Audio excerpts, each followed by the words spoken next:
Marcus had always known that something was wrong in his family. As the only son of the wealthy Winthrop dynasty, he should have been treated like an heir, the future of the empire. But from the moment he was born, everything about Marcus's life screamed the opposite.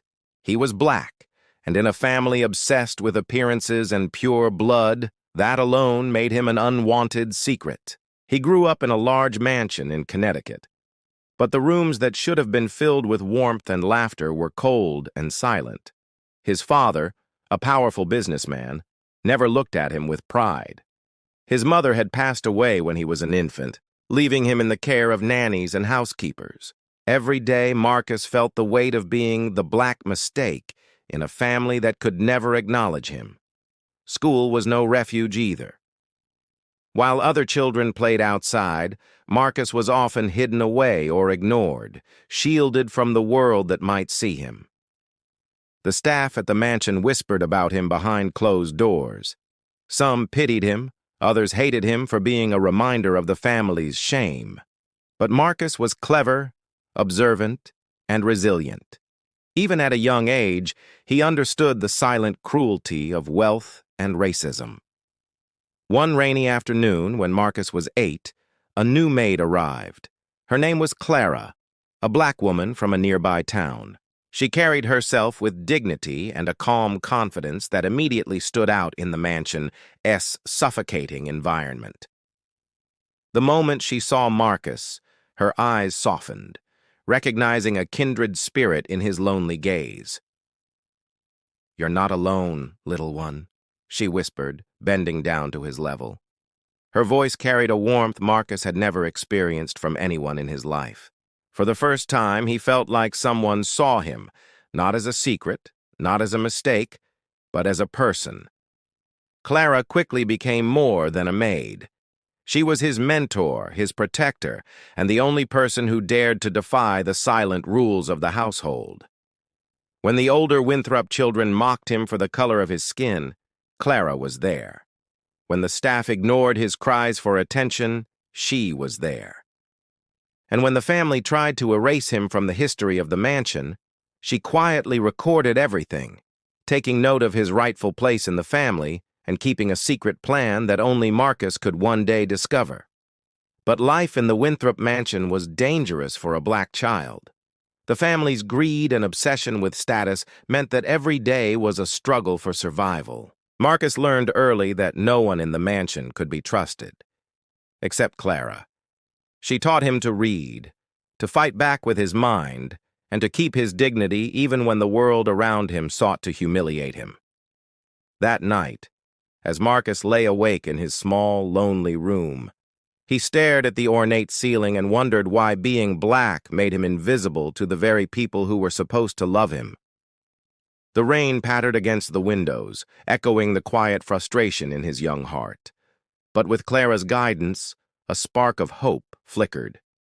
Perhaps, he thought, being black wasn't his curse. It was his strength, and someday the world would see that too.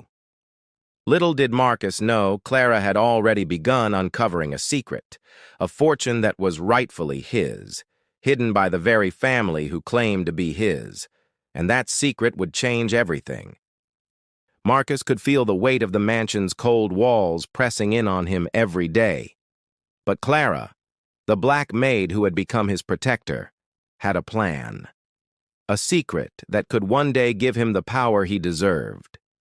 She had noticed things that others ignored, the hidden ledgers, the concealed safes, and the documents that quietly spoke of the Winthrop family's hidden wealth. Clara spent nights sneaking into rooms no child or maid was allowed to enter. Her skin glowed in the moonlight as she tiptoed across polished floors, holding a candle that flickered like the hope in her heart. Each paper she found revealed more about the family's obsession with appearances and their cruel desire to erase Marcus from their history because he was black. "You'll see soon, Marcus," Clara whispered one night, her voice barely audible over the ticking of the grandfather clock. "The world can't hide the truth forever, and being black will no longer be a curse for you." Marcus watched her work with wide eyes. Every time the older Winthrops mocked him, every time his father dismissed him as nothing, Clara's determination burned brighter. He didn't understand all of her actions yet, but he trusted her completely. The other children laughed at his black skin, calling him the shadow in the mansion, but Clara showed him that shadows could hide secrets, and sometimes shadows could be dangerous. One evening, Clara discovered a hidden room behind a false wall in the library. Inside, she found stacks of ledgers, old letters, and boxes filled with legal documents. Each paper revealed the same shocking truth. The Winthrops had amassed an enormous fortune, but they had worked tirelessly to ensure that Marcus, the Black Heir, would never inherit it. Every mention of him had been erased from records, every legal claim nullified by forged documents. Clara's heart pounded as she realized the magnitude of what she had uncovered. She understood the danger, but she also saw the opportunity. Marcus, despite being black and marginalized, was the rightful heir, and she would make sure he got what was his, no matter what it took. "Being black hasn't made you weak, Marcus," Clara said the next morning as she handed him a small ledger. "It's made you stronger. They fear you because they cannot erase your bloodline. They cannot erase what's yours." For the first time, Marcus felt a spark of pride in being black. Every insult, every moment of neglect, every whisper of disdain had been a test. And now, with Clara's guidance, he could begin to understand his place in the world. But danger lurked around every corner. The Winthrop family's greed made them unpredictable and ruthless. They would stop at nothing to prevent a black child from claiming what was rightfully his. And the closer Marcus and Clara got to revealing the truth, the more intense the family's efforts became to silence them. That night, Marcus lay awake thinking about the secret room, the ledgers, and the hidden fortune. He understood that being black had made him invisible to the family, but it had also given him an ally in Clara. Someone who saw his worth and refused to let the Winthrops bury it forever. A storm raged outside, thunder echoing the growing storm of injustice in Marcus's life. But deep inside, a fire was igniting. A fire that could not be extinguished by wealth, power, or prejudice. A fire that would one day demand justice for the Black Heir the world had tried to erase. Marcus awoke to the sound of the rain tapping against the mansion windows. The storm from last night had passed, but a storm of another kind brewed inside the walls of the Winthrop estate. Marcus, the Black Heir, was no longer the quiet, overlooked child he had once been. Clara's lessons had begun to awaken a hidden strength inside him, a strength born not only from resilience, but from the injustice he had endured because of his black skin. Clara was already awake, her dark eyes scanning the ledger she had found the previous night. "Marcus," she said, "tonight we will uncover the full extent of their lies. You need to see it for yourself." Marcus followed her into the secret room behind the library. The walls were lined with ledgers, old photographs, and documents, all meticulously arranged by Clara. "They've tried to erase you, Marcus. Your name, your inheritance, even your memories of what you deserve," she said. "But the black blood that runs in you cannot be erased." Marcus felt a surge of anger mixed with pride. Every time the Winthrops had mocked him for being black, every cruel word whispered behind his back had been fuel for this moment. He realized that being black was not a curse. They had tried to make it one, but it had given him a perspective, a strength, that they could never understand. Clara handed him an old, worn document. "This," she said, "is proof of what is rightfully yours. They've hidden it, but it exists. You, Marcus, are the true Black Heir." As Marcus read the lines of legal text, his heart pounded. The Winthrops had gone to extreme lengths, falsifying records, manipulating witnesses, and even attempting to turn allies against him. Yet here it was, undeniable and hidden in plain sight, waiting for a black child brave enough to claim it. Suddenly, a sound from the hallway made them both freeze. The eldest Winthrop, a cruel man with a sneer that always reminded Marcus of the prejudice he faced, had returned unexpectedly. Clara grabbed Marcus and hid behind the shelves. The man's footsteps echoed through the mansion, each one a reminder of the danger that accompanied Marcus' black identity in a family determined to erase him. "Black children don't inherit anything here," the man muttered, his voice dripping with disdain. "Mark my words, this one will be nothing." Marcus clenched his fists. He realized that fear had no place in his heart anymore. Being black had made him invisible in their eyes, but that invisibility could be used as a shield, a way to move undetected, a way to fight back. Clara whispered, "You see, Marcus, your black skin has kept you alive in ways they could never imagine. And soon, it will be your power. The black heir cannot be ignored forever." For the first time, Marcus felt not just anger but a fierce determination. He understood that being black was not the reason he had suffered. It was the reason he would rise. Each insult, each act of exclusion had prepared him for this moment. As the night deepened and the mansion fell into silence, Marcus and Clara plotted their next move. The black heir was no longer a shadow. He was a force, a secret storm within the Winthrop estate, ready to claim what was his. And the family that had tried to erase him would soon discover that being black was not a weakness. It was the key to survival and justice. The candle flickered, casting long shadows across the room. Marcus looked at Clara, his eyes burning with determination. "We will not let them erase me," he said. "They will learn that a black heir cannot be silenced." The Winthrop mansion had always been a prison for Marcus.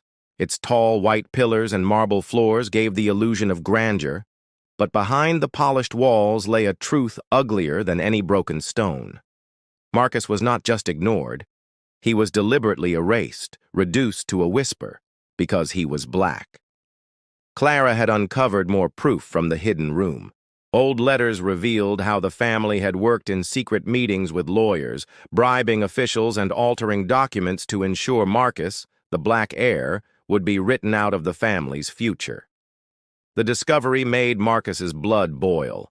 He had endured mockery, loneliness, and humiliation, all because his black skin was seen as a stain on their legacy. One evening, Clara sat Marcus down by the fireplace. The flames reflected in her eyes, full of both fear and determination. "Marcus, they will do everything in their power to destroy you, but you must be ready to stand as who you are, the black heir. Do not shrink from it. Do not let them twist it into shame." Marcus nodded, but his heart was heavy. Being black in a world of wealth and whiteness felt like carrying an impossible burden. Yet Clara's words echoed in his mind. "Your strength is in your blackness, not in spite of it." The turning point came during a family dinner. The long mahogany table stretched across the dining hall, filled with laughter and clinking glasses. Marcus had been ordered, as usual, to sit at the far end, away from the family, as if he were nothing more than a servant in his own home. That night, however, something inside him snapped. The eldest Winthrop son, Thomas, raised his glass and smirked. "To the family name," he said, "untainted and pure, unlike certain shadows lurking in this house." His cold eyes fell on Marcus, and the room erupted in cruel laughter. Marcus's hands trembled under the table. His face burned, but this time it wasn't shame. It was fury. He stood abruptly, his chair scraping across the marble floor. The laughter stopped. For the first time, Marcus spoke with fire in his voice. "I am Marcus Winthrop," he said, his words shaking but strong. "I am your blood, your rightful heir. And you can laugh all you want, but the truth cannot be erased. I am black, and I am part of this family whether you like it or not." Gasps filled the hall. Thomas's face twisted with rage. "How dare you speak like that? You're nothing! A black child doesn't belong here!" Before Marcus could respond, Clara stepped forward from the shadows of the room. Her voice rang out, sharp and unwavering. "Enough! He belongs more than any of you. I have proof, documents you tried to bury, letters you thought destroyed. You can try to erase a black heir, but the truth has a way of rising." The room fell silent. Every pair of eyes shifted between Clara and Marcus. The air grew heavy with the weight of the revelation. For the first time, Marcus saw fear in the eyes of his so-called family. That night, Marcus felt something new: power. Being black had made him invisible to them for years, but now it made him undeniable. His courage had cracked the facade of the Winthrops, and Clara's unwavering loyalty gave him the strength to face the storm. As the candles flickered low, Marcus whispered to Clara, "They will fight us harder now." "Yes," she said, her voice steady. "But they cannot fight the truth forever. You are the black heir, Marcus. And one day, the world will know it."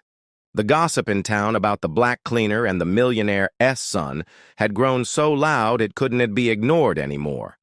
Every cafe, every street corner, every whispered conversation carried the same theme. Why is that black man always around the boy? Some mocked, some spread lies, and some shook their heads in disgust, unwilling to see beyond their prejudice. The whispers eventually reached the ears of the millionaire himself. Late one evening, as the golden glow of the chandeliers lit up the mansion's grand hall, the millionaire summoned the cleaner. His voice was sharp, laced with anger. "Do you know what they're saying about you? About my son? About this entire family?" He slammed his hand on the table, the sound echoing through the vast room. "You are a black cleaner, nothing more, and now they laugh at me because of you." The cleaner stood quietly, his hands folded in front of him, eyes calm yet heavy with pain. He had faced these words all his life. He had been reminded of his skin color in every cruel way imaginable, but this time was different. This time, the man accusing him wasn't just another stranger. It was the father of the child who had finally found hope. The millionaire continued, his voice dripping with disdain. "You dance with him, you lift him, you parade him around as if you're some savior. But let me remind you, he's my son. You're nothing but hired help." Before the cleaner could respond, a small voice broke through the tension. The boy had overheard everything. His wheelchair squeaked softly as he rolled into the room. His eyes were wet, his little fists clenched. "Father, stop!" he cried. "He's the only one who believes in me. He's the only one who makes me feel alive again." The millionaire froze, stunned by the fire in his son's words. The boy turned to the cleaner, his voice trembling. "Don't listen to him. You're not just a black cleaner to me. You're my friend, my family. You're the reason I can dream of walking again." Tears burned the cleaner's eyes, but he kept his composure. He placed a gentle hand on the boy's shoulder and whispered, "Hope is stronger than their hate." The millionaire stood speechless, torn between his pride and the undeniable truth staring him in the face. For the first time, the cracks in his hardened heart began to show. That night, the cleaner walked home through the empty streets, the weight of the world on his shoulders. The words "black cleaner" echoed in his mind, a label society refused to let go of, yet deep down, he knew something was changing. The boy's courage, his defiance against his own father, proved that love and belief could challenge even the deepest prejudice. But the battle was far from over. The town's whispers would grow louder, the racism sharper, and the millionaire's pride harder to bend. The black cleaner had unknowingly sparked a fire that would test not just him, but the entire family. And the question hung heavy in the air.